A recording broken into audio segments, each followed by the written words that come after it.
తెలుగుదేశం ఇది కేవలం ఒక రాజకీయ పార్టీ పేరు కాదు. ఒక జాతి ప్రజల అస్తిత్వ పోరాట సంకేతం. ఒక ప్రాంత ప్రజల ఆత్మగౌరవ ప్రతీక. తమ భాషా సంస్కృతుల పరిరక్షణకు, స్వయం పాలనాధికారాలకు ఉద్యమించిన ఒక చరిత్ర.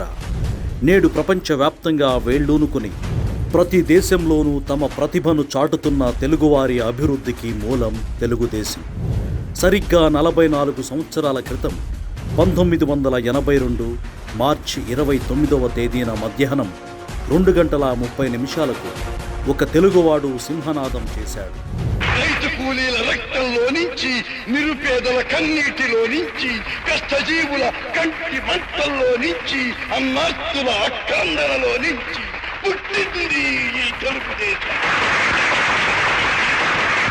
తెలుగువాడి పౌరుషం చాటి చెప్పడానికి, తెలుగువారి ఆత్మగౌరవం నిలబెట్టడానికి పుట్టింది ఈ తెలుగుదేశం. ఆ తెలుగు సింహమే ఎన్టీఆర్. కేవలం పార్టీ పెట్టిన 9 నెలల్లోనే అధికారంలోకి వచ్చిన ఎన్టీఆర్ పాలనతో తెలుగునాట సంక్షేమ పర్వం ప్రారంభమైంది. దేశంలోనే మొదటిసారిగా ఆడబిడ్డలకు ఆస్తి హక్కు కల్పించి సామాజిక సంస్కరణ చేపట్టారు ఎన్టీఆర్. 1984 రెవెన్యూ సంస్కరణల్లో భాగంగా కరణం, మునసబు, పటేల్, పట్వారీ వ్యవస్థను రద్దు చేసి మండల వ్యవస్థ ఏర్పాటు ద్వారా అధికార వికేంద్రీకరణకు బాటలు వేశారు.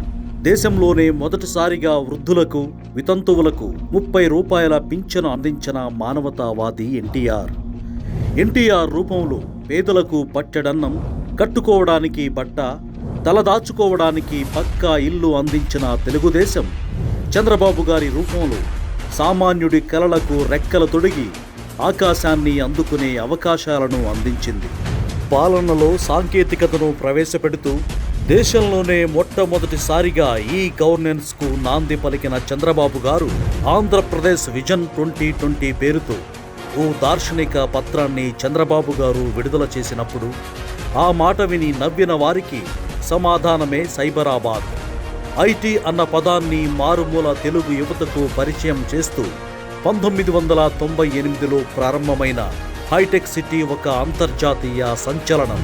అదే సమయంలో సమాజంలో దాదాపు సగం శాతమున్న మహిళల శక్తిని, మేధస్సును, శ్రమను, సృజనాత్మకతను వెలుగులోకి తేవాలన్న లక్ష్యంతో చంద్రబాబు గారు డ్వాక్రా సంఘాలను ఏర్పాటు చేశారు.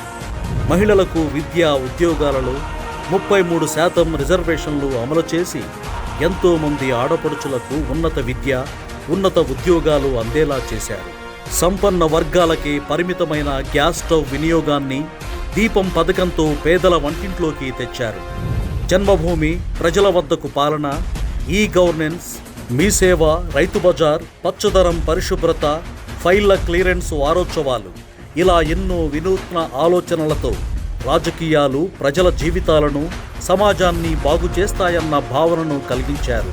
చంద్రబాబు గారి హయాంలో వేల కొద్దీ ఐటీ ఉద్యోగాలతో పాటు వేల కొద్దీ ప్రభుత్వ ఉద్యోగాలు కూడా యువతకు అందివచ్చాయి.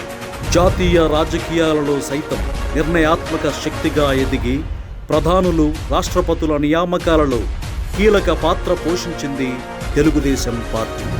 నాటి నుంచి నిన్నటి 2024 ఎన్నికల్లో 94% స్ట్రైక్ రేటుతో మరో చారిత్రక విజయం సాధించే వరకు పార్టీ సాధించిన ప్రతి విజయం వెనుక కార్యకర్తల కష్టం ఉంది, వారి కుటుంబాల త్యాగఫలం ఉంది. ఇది గుర్తించి పార్టీ కార్యకర్తల కోసం ప్రత్యేకంగా ఒక సంక్షేమ విభాగాన్ని నెలకొల్పిన మానవతావాది లోకేష్ గారు. తెలుగుదేశం పార్టీలో 3వ తరం నాయకుడిగా ఆయనలో యువ ఉత్తేజంతో పాటు నిలకడగా, లోతుగా ఏ సమస్యనైనా మానవతా దృక్పథంతో ఆలోచించే పరిణితి ఉంది. ఇటువంటి నాయకుల చేతిలో తీర్చిదిద్దబడిన తెలుగుదేశం పార్టీ 44 ఏళ్లుగా తెలుగువారి జీవనంలో ఒక భాగమైపోయింది అంటే అతిశయోక్తి కాదు. అటువంటి తెలుగుదేశం పార్టీ 44వ ఆవిర్భావ దినోత్సవం సందర్భంగా పార్టీ కార్యకర్తలకు శుభాకాంక్షలు.